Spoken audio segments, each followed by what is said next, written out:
Задоволство беше да се работи на оваа тема како архитект од Тетово, кој што се навради на плоштадот и како што беше изнесено во самото предавање, всушност ја реоформи плоштадот, па и како архитектонско дело кое што се надевам дека го осветлив како што ми беше намерата за да биде видливо во рамки на македонскиот архитектонски дискурс или јавност.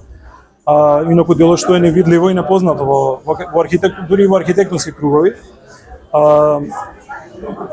Во рамки на работата е нели дел од тој ентузијазмот и некаков основен пристап кога работи архитект е да го документира просторот кој што е предмет на неговата работа. Тоа значи да направи цртежи од него, заради тоа што цртежот е медиум во кој што ние всушност имаме контрола над просторот и го обликуваме на некој начин, правиме пробно, условно кажано, градење пред тој да биде изведен. Во овој случај нели имаме пример кој што е готов. И за жал, како што кажав, нешто што не е ни изненадувачки веќе, архивски документи немаме за плоштадот и за она што значи некаква документација и изворна генеза на тоа што означал развојот на овој плоштад, а немаме никакви цртежи за него. Така да ова беше реконструкција која што бараше онака архитектонски еден приступ и на позиционирање и на димензионирање на плоштадот одново, нели, за пренесување на изворната слика на тој плоштад кој што всушност бил. Така да беше многу трпен процес кој што бараше истрајност и процес кој што бараше прецизност, заради тоа што од една фотографска документација, така да кажам, и од сателитски снимки всушност се правеше реконструкцијата на плоштадот, нема готови цртежи. И веројатно како што секогаш што бива, кога човек работи нешто што му е радост и кога што му е ентузијазам, колку што беше тешко и предизвикувачки, толку беше и радост и беше награда кога јас нели го видов плоштадот уште еднаш пред себе и ја пренесем низ сите овие графички прилози. Нели некогаш е неблагодарно да мериме авторски идеи затоа што тие имаат една апстрактна димензија и нема правило и учебник што е добра архитектура. Често можеме да кажеме што е лоша архитектура, но добра архитектура често може да биде многу различни примери. Но секако овој плоштад е единствен кој што можеме да кажеме дека школски примени во рамки на државата, би рекол и пошироко, заради тоа што имаме од нула на некаков начин стварање на едно јадро со сите овие квалитети. Така да еве ќе се дозволам да кажам дека можеби е најзначаен плоштад во Македонија од сите оние кои што ги имаме во однос на скапоценоста на самото дело и архитектонскиот јазик кој што го има и треба да биде познат.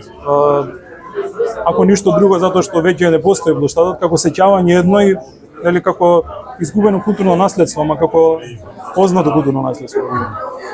Па секако она што беше проткаено ни самото излагање дека станува збор за времиња во кое што имаме генерации на архитекти кои што негуваат еден однос кај што го ткаат просторот, значи имаат одмереност, имаат една примереност во создавањето на просторите, не настапуваат инвазивно во однос на самиот простор. Така да и тоа како на место за луѓе или гостопримливо место, а и хумано место, токму и тоа значи дека природата е некоја наша неизоставлива и основна категорија во која што живееме и постоиме, тоа несомнено го имаме нели во онаа визура кај што зборуваме, нели кај што е сместен своевремено објектот на комуна проект, кај што се поставува планината на пиедестал, блоковите од чешел како се поставени, сите стамбени блокови во околината и она што е во контекст на архитектонско-урбанистичко множество, значи дека секоја реализација се надоврзува на останатата и се формира тоа множество. Затоа што имаме поединечни реализации, но имаме и целина, односно главна градска урбанистичка сцена и она што го зборав дека всушност плоштадот не е само уредена јавна површина, туку како и секаде тука представува урбано средиште, кое што е изградено од урбано ткиво и од отворено уредена јавна површина. А во однос на новиот плоштад, што имаме? За жал,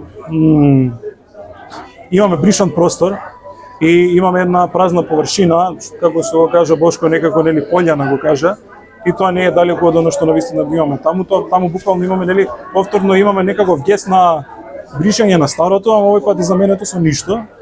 И малку е симптоматично во однос на како се третира, затоа ја го зборувам како непожелно наследство, нели тоа како меѓу редови. Тоа пред се архитектура и како плоштадот, така и многу други примери. Всушност се примери кои што се за нешто и се репрезентативен пример на архитектонски пристап, не се против нешто. Слободата што ја ужива архитектурата во тие времиња е неколкукратно поголема од слободата што ја живее архитектурата сега. Значи, политиката не е вмешана, политиката вели архитектурата на архитектите, имаме квалитетни градски простори. Денеска можеби политиката не влија толку на архитектурата, ама затоа влија капитализмот и влија инвеститорот, и тоа е многу пототалитарен систем и диктаторски во однос на просторот кој што се создаде, затоа понеквалитетен во однос на тој. И затоа е жално што добива нели тој простор таков третман, исто како што е и дискутабилна интервенцијата на Борис Кидрич, дискутабилно што се случи со Спортски, дискутабилно што го остави на крајот сепак монопол, што можеби го чека Шикјелак. Не знам што видел во овој дел, освен тоа дека кога се запознаваме која е вредноста на работите, мислам дека сме поблиски до нив и ги чувствуваме повеќе, а нели во демократија би требало да влијае заедничкиот глас, па можеби повеќе би се чувале. Тоа е тоа што ви кажа данас. Добро. Добро.